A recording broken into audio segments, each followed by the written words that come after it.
Sur la planète Silveria, où chaque créature parlait avec la sagesse des hommes, vivait une jeune exploratrice nommée Lila. Passionnée par les vastes forêts chantantes et les rivières murmurantes, elle rêvait de parcourir le monde pour comprendre tous ses secrets.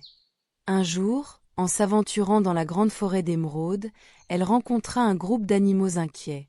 Mira la renarde, Quito le singe et Tala la chouette. Ils lui expliquèrent que leur terre était menacée par des machines géantes, des engins métalliques qui dévoraient les arbres et polluaient les rivières.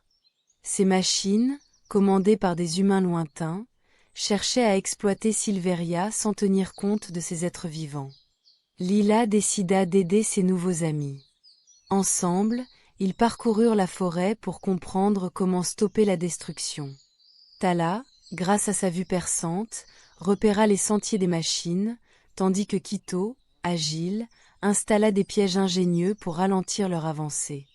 Mira, rusée, convainquit d'autres animaux à se mobiliser pour défendre leur habitat.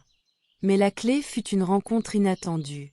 Lila découvrit qu'une partie des humains ne voulait pas la destruction, mais ignorait comment cohabiter avec la nature. Elle organisa alors une réunion entre les animaux et ces humains, où elle parla avec passion de l'équilibre fragile de Silveria. Ensemble, ils trouvèrent un compromis, des zones protégées, des technologies moins invasives et un respect mutuel. Au fil du temps, la nature reprit ses droits, les machines apprirent à travailler avec les habitants, et Silveria devint un exemple d'harmonie entre progrès et vie sauvage. La leçon de Lila fut simple et puissante. Lorsque l'on écoute vraiment, que l'on comprend les autres, humains ou animaux, on peut construire un avenir où tout le monde peut s'épanouir. Protéger la nature n'est pas seulement un devoir, c'est une promesse de vie partagée.